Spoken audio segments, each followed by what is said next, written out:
ఈశ్వరుడికి పాలు, తేనె, నెయ్యి, పెరుగు, పంచామృతం, పాయసం అంటే చాలా ఇష్టం. నేనిక్కడ స్టవ్ ఆన్ చేసి ఇత్తడి పాత్ర పెట్టాను. ఇక్కడ రోస్టెడ్ సేమియా తీసుకుంటున్నానండి. 3 కప్స్ రోస్టెడ్ సేమియా తీసుకున్నాను. దానికి 5 కప్స్ వాటర్ తీసుకుంటున్నాను. పండుగ రోజు ఎటువంటి హడావిడి లేకుండా 5 నిమిషాల్లో ఈ స్వీట్ రెడీ అయిపోతుందండి.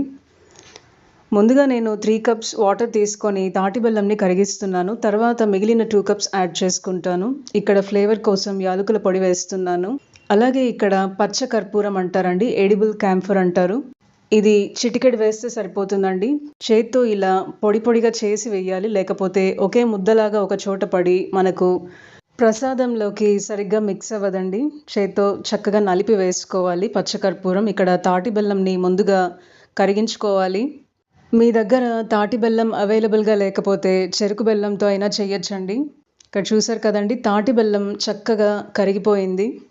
ఇంకా రోస్టెడ్ సేమియా వేసి చక్కగా కలుపుకోవాలండి.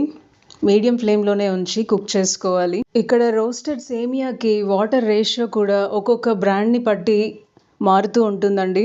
మనం తీసుకునే బ్రాండ్ వెనకల వాళ్ళు ఇన్స్ట్రక్షన్స్ ఇస్తారు. దాన్ని బట్టి వేసుకుంటే మనకు చక్కగా సేమియాతో చేసే ఏ డిషెస్ అయినా బాగా చక్కగా కుదురుతాయి. నేను ఇక్కడ వండుతున్న పాత్ర టిన్ కోటింగ్ ఉన్న ఇత్తడి పాత్ర కాబట్టి మనకు ఎటువంటి రియాక్షన్ అనేది ఉండదండి. ఈ ప్రసాదం రెడీ అయిన తర్వాత దీన్ని ఇలాగే ఉంచితే కూడా మనకు రియాక్షన్ అనేది ఏమి ఉండదు. ఇక్కడ ఒక స్పూన్ గీ వేస్తున్నానండి. అలాగే మిక్స్డ్ నట్స్ కూడా వేస్తున్నాను. పంకిన్ సీడ్స్, సన్ఫ్లవర్ సీడ్స్, అలాగే ఎండు ద్రాక్ష అండి వేస్తున్నాను. క్యాష్యూ నట్స్, ఆల్మండ్స్ ఏవైనా వేసుకోవచ్చు. దీన్ని మనము ఇలాగే సేమియా హల్వా లాగా కూడా మనము నైవేద్యంగా సమర్పించవచ్చు. కాకపోతే ఇది 2 బౌల్స్లో సపరేట్గా డివైడ్ చేసుకొని ఒకదానిలో పాలు కలిపితే పాయసం కూడా రెడీ అవుతుందండి. సేమియా తాటి బెల్లం పాయసం రెడీ అవుతుంది. ఇలాగే తింటే సేమియా హల్వా లాగా ఉంటుందండి. మనము 2 రకాలుగా కూడా శివుడికి నైవేద్యంగా సమర్పించవచ్చు. సేమియా తాటి బెల్లం హల్వా రెడీ అయిపోయిందండి.